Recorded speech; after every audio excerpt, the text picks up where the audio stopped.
অষ্টম শ্রেণীর জীবনবিজ্ঞানের যে দশম চ্যাপ্টারটা রয়েছে, জীববৈচিত্র্য, পরিবেশ সংকট ও বিপন্ন প্রাণী সংরক্ষণ, এই চ্যাপ্টারটা আজকে আমরা কিছু কোশ্চেন অ্যান্সার আলোচনা করবো, অর্থাৎ ডিটেলে ডিসকাশন করা হবে এই চ্যাপ্টারটা। প্রথম যে কোশ্চেনটা দিয়ে শুরু করছি, ভারতবর্ষে বনভূমি শতাংশ কত? অর্থাৎ ভারতবর্ষের মধ্যে 100 ভাগ টোটাল জায়গার মধ্যে বনভূমি রয়েছে 21%। পর যে কোশ্চেনটা আছে, সম্মিলিত জাতিপুঞ্জ, যেটাকে ইংলিশে বলা ইউনাইটেড নেশন, কোন বছরকে আন্তর্জাতিক বনবর্ষ হিসাবে ঘোষণা করে? অর্থাৎ 2011 সাল থেকে জাতিপুঞ্জ ঠিক করে বনভূমি সংরক্ষণের জন্য আমরা মনোনিবেশ করবো। কেন? বনের প্রয়োজনীয়তা আমাদের খুবই গুরুত্বপূর্ণ। পর যে কোশ্চেনটা আছে, চিরসবুজ গাছের নাম।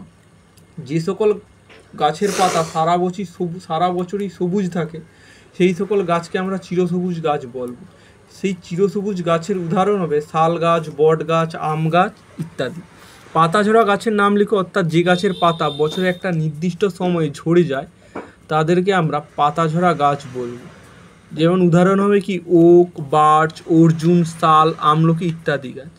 পরে যে কোশ্চেন আছে, ক্যানোপি বা ছাদ কি? এটা পরীক্ষায় আসার মতো একটা কোশ্চেন।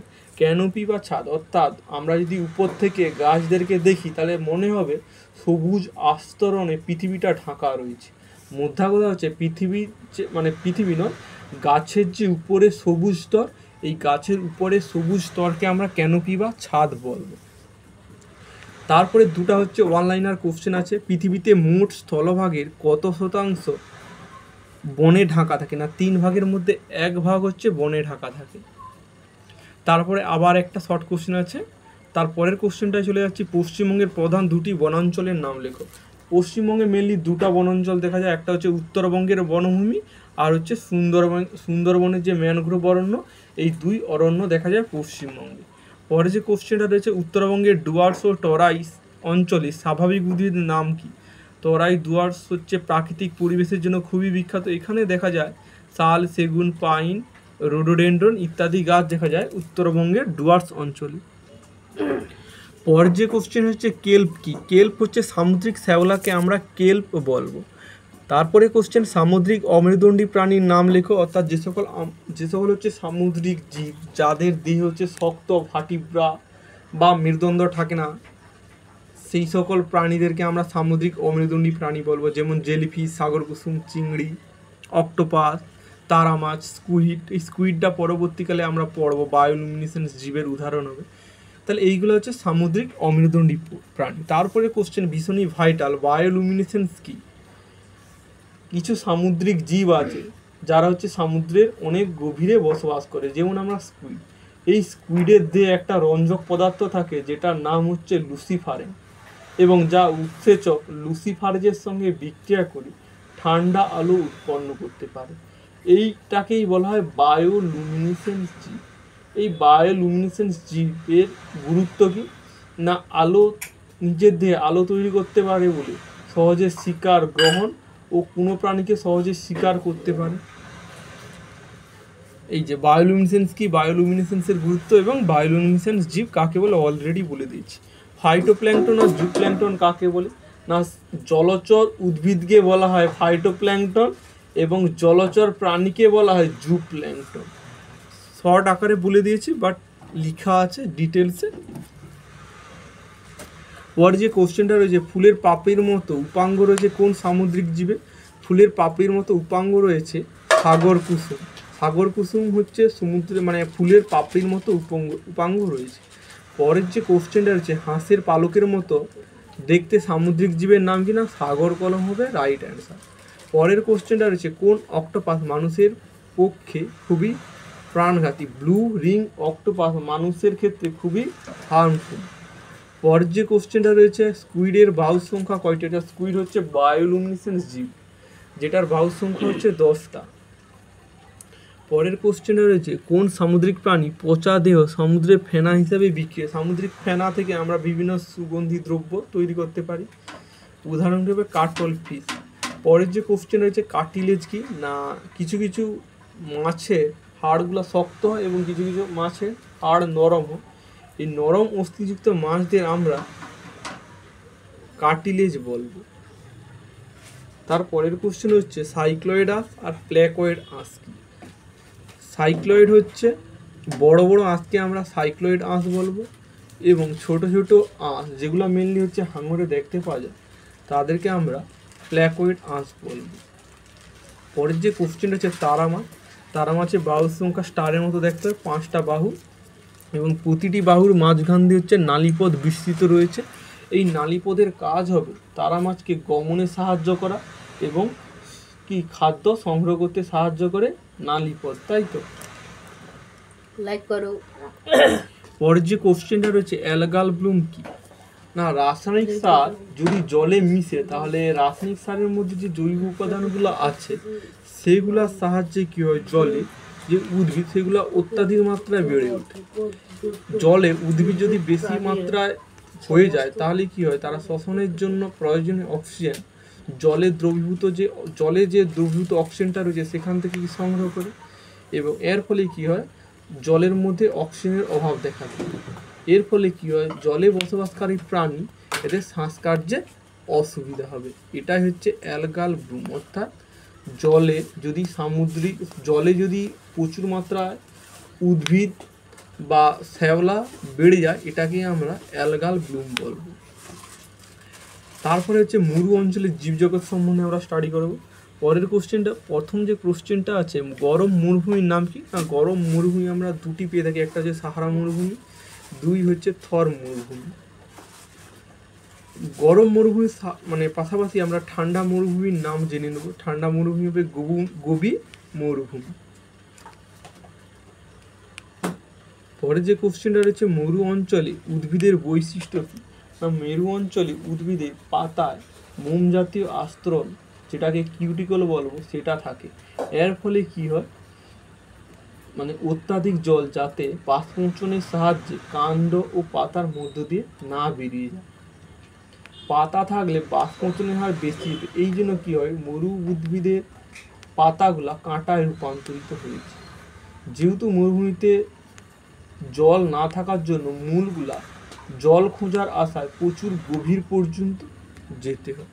এগুলাই মেনলি হচ্ছে কি মরু অঞ্চলের জীবজগতের অভিযোজনগত বৈশিষ্ট্য। আর অভিযোজন কোথার অর্থ কি না, অভিযোজন কোনো একটা পরিবেশে বেঁচে থাকার জন্য ওই উদ্ভিদ বা প্রাণীদের যে মানে আকৃতির বা দেহাকৃতির যে পরিবর্তন হয় এটাকে আমরা সহজ ভাষায় বলবো অভিযোজন, যেটাকে বলা হয় ইংলিশে অ্যাডাপ্টেশন। পরের কোশ্চেনটা, কোন মরু উদ্ভিদ 15 থেকে 40 ফুট পর্যন্ত লম্বা হয়? অ্যান্সার হবে জোশুয়া গাছ।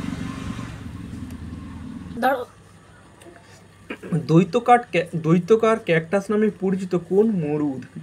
সাগোয়ারও যে গাছটা পাওয়া যায় এটা মেনলি হচ্ছে দৈত্যাকার ক্যাকটাস নামে পরিচিত। পরের কোশ্চেনটা রয়েছে কোন মরু উদ্ভিদ দেহে 8 টন পর্যন্ত জল ধরে রাখতে পারে?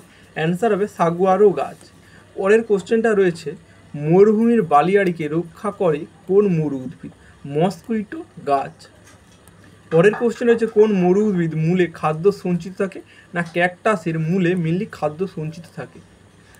উড হচ্ছে মেনলি 2 প্রকার, অর্থাৎ মানে কুঁজে যে ফ্যাট জমা থাকে সেটা হতে পারে 1 কুঁজ বা সেটা হতে পারে 2 কুঁজ। 1 কুঁজ বিশিষ্ট উটের নাম কি হবে? অ্যারাবিয়ান। আর 2 কুঁজ বিশিষ্ট উটের নাম হবে ব্যাকট্রিয়ান। পরের কোশ্চেন না, উটের কুঁজে কি সঞ্চিত থাকে না, চর্বি সঞ্চিত থাকে। উটকে আমরা মরুভূমির জাহাজ নামে চিনব।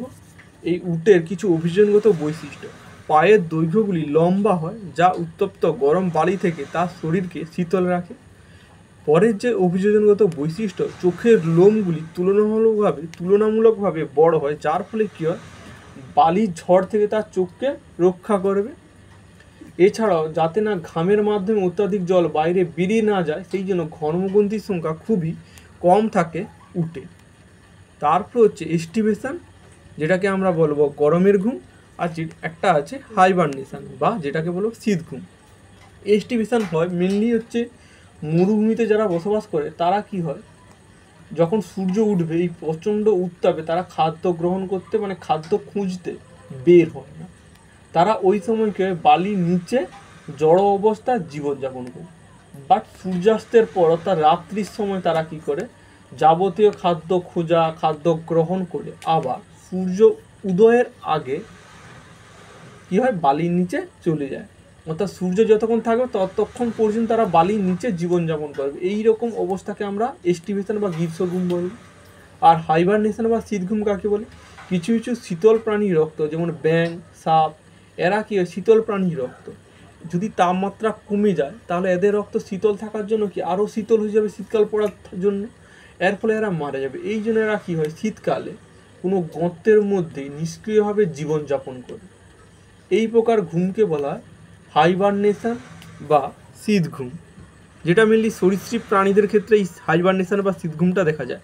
আর এস্টিভেশন, যারা মরুভূমিতে বসবাস করে তাদের ক্ষেত্রে দেখা যায় এই এস্টিভেশন বা গ্রীষ্ম। পর যে কোশ্চেনটা হচ্ছে কোন মরুপ্রাণীর লেজে চর্বি সঞ্চিত থাকে? মরুভূমির গিরগিটির ক্ষেত্রে লেজে চর্বি সঞ্চিত থাকে। পরের কোশ্চেনটা হচ্ছে কোন মরু সাপের লেজে ঝুমুরের মতো আওয়াজ শুনতে পাওয়া যায়? অ্যান্সার হবে র্যাটেল স্নেক। পরের কোশ্চেনটা রয়েছে কোন মরুপ্রাণীকে ক্যাঙ্গারু ইঁদুর বলা হয়? না, জারভিলকে আমরা ক্যাঙ্গারু ইঁদুর বলে চিনব। পরের যে কোশ্চেনটা রয়েছে ক্যাঙ্গারুর মতো লাফাতে পারে বলে জারভিলকে ক্যাঙ্গারু ইঁদুর বলা হয়। এটা মানে নোটবুক আকারে, অর্থাৎ ইম্পর্টেন্ট লাইন একটা। পরের কোশ্চেনটা রয়েছে থর মরুভূমিতে বসবাসকারী, মানে ভুল বলেছি, থর মরুভূমিতে অবস্থিত সবচেয়ে বড় পাখির নাম কি? অ্যান্সার হবে বাস্টার্ড। পরের কোশ্চেনটা ভীষণই ইম্পর্টেন্ট কোশ্চেন, ব্যাংকে ভেরি একটা মানে কমন কোশ্চেন, বুশম্যান কাকে বলা হয়? দক্ষিণ আফ্রিকার মরুভূমিতে বসবাসকারী প্রাণীদেরকে বলা হয় বুশম্যান। বুশম্যানের পাশাপাশি জেনে নেব সান বুশম্যান কাকে বলা হয়। কালাহারি মরুভূমিতে বসবাসকারী মানুষদেরকে বলা হয় সান বুশম্যান। পরের কোশ্চেনটা ভীষণ ইম্পর্টেন্ট, পুয়েবালা কি? পাথরের তৈরি বাড়িকে বলা হয় পুয়েবালা। পরের কোশ্চেনটা কি? না, আন্তর্জাতিক মরুভূমি ও মরুকরণ বর্ষরূপে ঘোষণা করা হয় কোন সালকে? 2006 সালকে। পরের কোশ্চেন মাইগ্রেশন বা পরিযায়ী প্রাণী কাদের বলা হয়? কোনো জীব যেখানে থাকে সেখানে যদি পরিবেশটা খুব খারাপ হয়, সেখানে যদি খাদ্যের অভাব হয়, সে সেই স্থানটা ত্যাগ করে অন্য জায়গায় চলে যাবে। এটা স্থায়ীভাবে চলে যেতে পারে বা অস্থায়ীভাবে চলে যেতে পারে। অর্থাৎ কিছুদিন নতুন একটা পরিবেশে বসবাস করলো, আবার কিছুদিন পর কী করবে? আবার তার পুরনো পরিবেশে ফিরে আসবে। এটাকেই বলা হয় মাইগ্রেশন বা পরিযায়ী। উদাহরণ হিসাবে দেখতে পারি ইলিশ মাছ। ইলিশ মাছ কী করে? সব সময় সমুদ্রে থাকবে, বাট বর্ষার সময় কী করবে? নদীতে আসবে ডিম পাড়ার জন্য। আবার বর্ষাকাল শেষ হলে আবার পুনরায় সে কী করবে? না, তার সমুদ্রে ফিরে যাবে। এছাড়াও পেঙ্গুইন পাখি খুব ঠান্ডায় থাকতে বসবাস ভালোবাসে অ্যাকচুয়ালি। আর ঠান্ডা অঞ্চলে কোনো কারণে যদি তাপমাত্রা বেড়ে যায় তাহলে সেই স্থান ত্যাগ করে অন্য জায়গায় চলে যাবে। আবার কিছুদিন পর যখন ওই জায়গাটায় ঠান্ডা ফিরে আসবে তখন আবার ওই জায়গায় ফিরে যাবে। এই যে প্রসেস, এটাকে বলা হয় মাইগ্রেশন বা পরিযায়ী। পরের কোশ্চেনটা রয়েছে কোন প্রোটিন থাকায় মরুপ্রাণীরা শীতের হাত থেকে রক্ষা পায়? তাদের তো ভ্যাসলিন নেই বা অলিভ অয়েল নেই যে তাদেরকে ঠান্ডার হাত থেকে বাঁচাবে। তাদের কি হয়? প্রাকৃতিকভাবে একটা প্রোটিন থাকে, সেই প্রোটিনটার নাম হচ্ছে অ্যান্টিফ্রিজ প্রোটিন। ফ্রিজ মানে কি? জমে যায়, আর অ্যান্টিফ্রিজ মানে কি? জমতে না দেয়। অ্যান্টির অর্থ সেটাই। তাহলে কোন প্রোটিন থাকার জন্য শীতের হাত থেকে রক্ষা পায়? Antifreeze protein. পরের যে কোশ্চেনটা রয়েছে এক্সিমো কাদের বলা হয়? না, আন্টার্কটিকা, অর্থাৎ যেখানে সারা বছর হচ্ছে বরফে ঢাকা থাকে সেই অঞ্চলটাকে আমরা আন্টার্কটিকা বলবো। এই আন্টার্কটিকা অঞ্চলে বসবাসকারী প্রাণীদেরকে বলা হয় এক্সিমো। তাহলে বুশম্যান, সান বুশম্যান, এইগুলোর পাশাপাশি এক্সিমো কাদের বলে এটাও আমাদেরকে জেনে রাখতে হবে। পরের কোশ্চেনটা রয়েছে ইগলু কাকে বলে? বরফের তৈরি বাড়িকে বলা হয় ইগলু। বরফ ঠান্ডা হতে পারে কিন্তু বরফ তাপের কুপরিবাহী।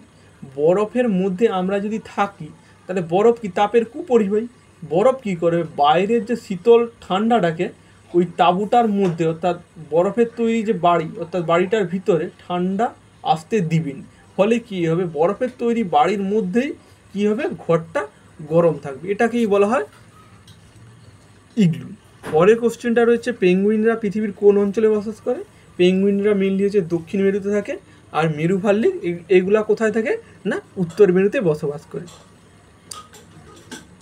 কত সালে আন্তর্জাতিক পক্ষী মহাসেবা পেঙ্গুইনকে রক্ষা করার জন্য একটা আবেদন জানায়? রাইট অ্যান্সার হবে 1905 সালে, অর্থাৎ যে বছর বঙ্গভঙ্গ হয়েছিল সেই বছরটাই পেঙ্গুইন রক্ষা করার জন্য আবেদন জানানো হয়। পরের কোশ্চেনটা রয়েছে মেরু অঞ্চল, অর্থাৎ যে অঞ্চলে সারা বছর বরফে ঢাকা থাকে সেখানকে বসবাসকারী কিছু উদ্ভিদের নাম। কিছু কিছু উদ্ভিদ কী হবে, লাইকেন হবে, মস হবে, বার্চ হবে। পরের কোশ্চেনটা রয়েছে মেরু অঞ্চলে বসবাসকারী প্রাণীর নাম লেখো। মেরু অঞ্চলে বসবাসকারী কিছু প্রাণী হবে বলগা হরিণ আর মেরু ভাল্লুক। এই দুটাই মেনলি দেখা যায় মেরু অঞ্চলে। পরের কোশ্চেনটার পরের যে টপিকটা রয়েছে বন্যপ্রাণীর সংরক্ষণ। বন্যপ্রাণী অর্থাৎ বাস্তুতন্ত্রের ভারসাম্য রক্ষা করবার জন্য বন্যপ্রাণীদেরকে সংরক্ষণ করা খুবই গুরুত্বপূর্ণ। প্রথম যে কোশ্চেনটা রয়েছে IUCN এর পুরো নাম কি? IUCN এর পুরো নাম কি? International union for conservation nature and natural resources. Natural resources মানে কি? প্রাকৃতিক সম্পদ। প্রাকৃতিক সম্পদ কি কি হতে পারে? লোহা হতে পারে, সোনা হতে পারে, পেট্রোল হতে পারে। অর্থাৎ আমরা প্রাকৃতিক উদ্ভিদ বা প্রাণী সংরক্ষণের পাশাপাশি আমরা প্রাকৃতিক যে সকল সম্পদ আছে তাদেরকে যথাযথভাবে সংরক্ষণ করে রাখার চেষ্টা করব। পরের যে কোশ্চেনটা রয়েছে রেড ডাটা বুক কে প্রকাশ করে এবং রেড ডাটা বুকটা কি? রেড ডাটা বুক প্রকাশ করে IUCN। আর রেড ডাটা বুকটা কি না, পৃথিবীর বুক থেকে বিলুপ্ত হয়ে যাচ্ছে পৃথিবীর বুক থেকে যে সকল প্রাণী বিলুপ্ত হয়ে যাচ্ছে সেই সকল প্রাণী সম্বন্ধে যাবতীয় তথ্য লেখা থাকে এই রেড ডাটা বুকে। পরের যে কোশ্চেনটা রয়েছে বিলুপ্ত প্রজাতি, যেটাকে বলা হয় এক্সটিংক্ট প্রজাতি, অর্থাৎ যে সকল প্রজাতি পৃথিবীর বুক থেকে চিরতরে বিলুপ্ত হয়েছে, অর্থাৎ পৃথিবীর বুকে আর দেখা যায় না, সেই সকল প্রজাতিকে আমরা বলবো বিলুপ্ত প্রজাতি। উদাহরণ হিসাবে আমরা দেখে নিতে পারি গোলাপি মাথা হাঁস, অর্থাৎ যাদের গলা সহ মাথাটা পিঙ্ক কালারের। এছাড়া ডাইনোসর, যেগুলো পৃথিবীতে আর খুঁজে পাওয়া যায়নি। পরের কোশ্চেনটা রয়েছে বিপদগ্রস্ত প্রজাতি বা ভালনারেবল প্রজাতি কাকে বলে? কিছু কিছু প্রজাতি আছে যাদের সংখ্যা খুবই কম এবং যাদের অস্তিত্ব ধীরে ধীরে কমে যাচ্ছে, সেই সকল প্রজাতিকে আমরা বলবো বিপদগ্রস্ত প্রজাতি। উদাহরণ হবে গঙ্গার শুশু, এছাড়া রয়্যাল বেঙ্গল টাইগার হবে বিপদগ্রস্ত প্রজাতি। পরের যে কোশ্চেনটা রয়েছে জিন ব্যাংক। আমরা ব্লাড ব্যাংক পড়েছি, পাশাপাশি জিন ব্যাংক কি? জিনটা কি না, পিতামাতার যে চারিত্রিক বৈশিষ্ট্য, যেটা যার মাধ্যমে সন্তান সন্ততির মধ্যে যে চারিত্রিক বৈশিষ্ট্যটা বয়ে নিয়ে আসে সেটাকেই আমরা জিন বলবো। তাহলে জিন ব্যাংকে কি সংরক্ষণ করা হয়? উদ্ভিদের পাশাপাশি প্রাণী ও উদ্ভিদের যে জিন, যে ব্যাংকে সংরক্ষণ করা হয় সেই ব্যাংকটাকে আমরা বলবো জিন ব্যাংক। আমরা উদ্ভিদ বা প্রাণীকে দুইভাবে সংরক্ষণ করি, একটা হচ্ছে এক্সিটু সংরক্ষণ আর একটা হচ্ছে ইনসিটু সংরক্ষণ।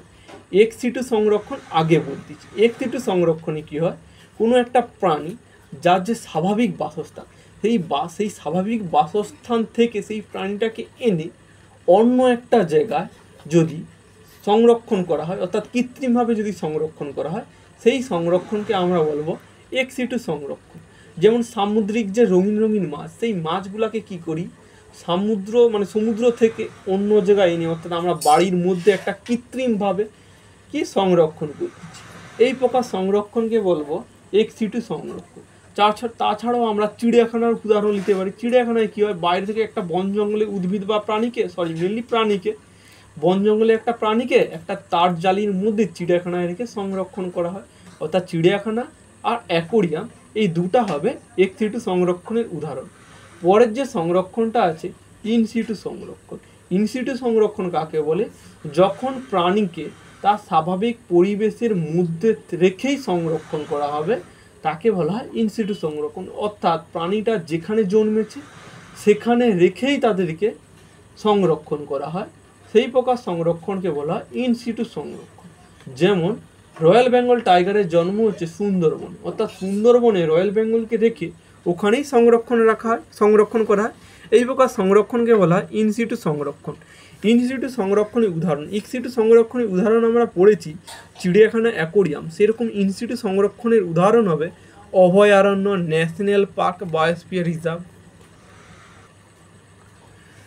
জীববৈচিত্র্য সংরক্ষণ, একটা প্রাকৃতিকভাবে সংরক্ষণ করা আর একটা হচ্ছে কৃত্রিমভাবে সংরক্ষণ করা হয়। প্রাকৃতিক সংরক্ষণ কীরকম হতে পারে? অভয়ারণ্য, ন্যাশনাল পার্ক বা বায়োস্ফিয়ার রিজার্ভ। আর কৃত্রিম উপায়ে কী কীভাবে সংরক্ষণ করা হয়? চিড়িয়াখানা, অ্যাকোরিয়াম বা বোটানিক্যাল গার্ডেন বা জিন সংরক্ষণ, এগুলো হচ্ছে কৃত্রিম উপায়ে সংরক্ষণ করা হয়। পরে যে কোশ্চেনটা রয়েছে, কিছু অভয়ারণ্যের নাম লেখো। আচ্ছা, অভয়ারণ্য, ন্যাশনাল পার্ক আর রিজার্ভ, বায়োস্ফিয়ার রিজার্ভ কি বলে দিই। কোনো একটা অঞ্চলে যদি উদ্ভিদ আর প্রাণী মানে মেনলি হচ্ছে প্রাণীর সংখ্যা মানে একটু বেশি দেখা যায়, সেটাকে অভয়ারণ্য বলা হয়। কিন্তু পরবর্তীকালে ওই অভয়ারণ্যে যদি বেশি প্রাণীদের সমাগম হয়, সেটা তখন কনভার্ট হয়ে যায় ন্যাশনাল পার্ক দ্বারা। এবং ওই ন্যাশনাল পার্কে পরবর্তী সময়ে যদি আরও প্রাণী প্রজাতির তারতম্য বা ভিন্নতা বেশি লক্ষ্য করা যায়, তা ওই অঞ্চলটা যদি আরও বেশি মাত্রায় প্রাণীদের অস্তিত্ব দেখা যায়, যেটা পরবর্তীকালে ট্রান্সফার হয়ে যায় কিসে? বায়োস্ফিয়ার রিজার্ভে। পরের যে কোশ্চেনটা আছে, কিছু অভয়ারণ্যের নাম লেখো। জলদাপাড়া অভয়ারণ্য আর গরুমারা অভয়ারণ্য, যেগুলো মেনলি হচ্ছে ওয়েস্ট বেঙ্গলে অবস্থিত, অর্থাৎ উত্তরবঙ্গে আমরা দেখতে পাই। তারপরে কোশ্চেনটা রয়েছে, কিছু ন্যাশনাল পার্কের নাম লেখো। ন্যাশনাল পার্কের উদাহরণ হবে সুন্দরবন, যেটা ওয়েস্ট বেঙ্গলে আছে। কাজিরাঙা মেনলি এক শৃঙ্গ গন্ডারের জন্য খুবই বিখ্যাত, যেটা হচ্ছে আসামে দেখা যায়, সেটাই হচ্ছে ন্যাশনাল পার্কের উদাহরণ। আর জিম করবেট হচ্ছে একজন ব্রিটিশ অফিসার। এই ব্রিটিশ অফিসার কী করতো না, আগেকার যুগে বাঘকে শিকার করে বেড়াতো।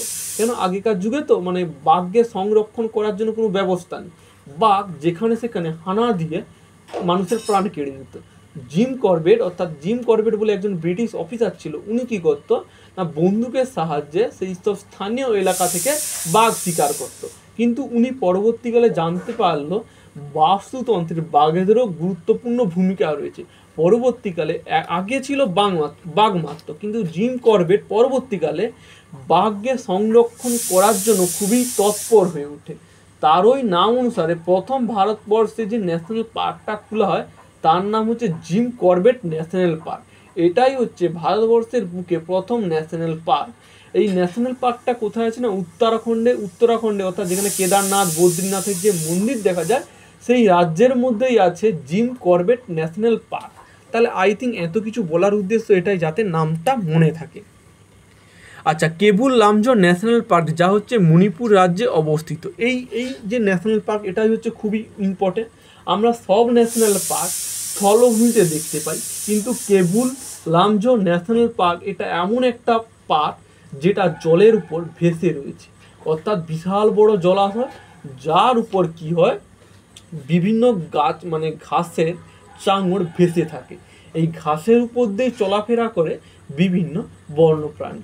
এই জন্য এই যে কেবুল লামজো ন্যাশনাল পার্ক, এটাকেই বলা হয় ফ্লোটিং ন্যাশনাল পার্ক, অর্থাৎ এই পার্কটা জলের উপর ভেসে রয়েছে।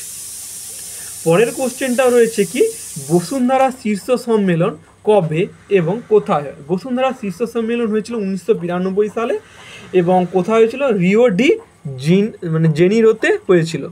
পরের কোশ্চেনটা কি, বসুন্ধরা শীর্ষ সম্মেলন বা আর্থ সামিটের বিষয়বস্তু কী ছিল? না, বসুন্ধরা শীর্ষ সম্মেলনের মেনলি বিষয়বস্তু ছিল বনের সংরক্ষণ, তাপমাত্রা নিয়ন্ত্রণ, অর্থাৎ জলবায়ু পরিবর্তনের কারণে পৃথিবীর যে উত্তর তাপমাত্রা বৃদ্ধি পাচ্ছে সেটাকে নিয়ন্ত্রণ করা, তাছাড়া সমুদ্রকে সুরক্ষা দেওয়া, এছাড়াও জীববৈচিত্র্য যে রয়েছে তাদেরকে সংরক্ষণ করা। পরের যে কোশ্চেনটা রয়েছে, ভারতবর্ষের কোথায় শকুনদের জন্য পুনরাবাসন বা থাকার জায়গা খোলা রয়েছে? হরিয়ানার পিঞ্জর বলে যে জায়গাটা রয়েছে, সেখানে মেনলি শকুনদের থাকবার জন্য আবাসস্থল করা হয়েছে। এছাড়া পশ্চিমবঙ্গে যে রাজভাত খাওয়া আছে, সেখানেও কি হয়, শকুনদের জন্য সংরক্ষণের ব্যবস্থা রয়েছে।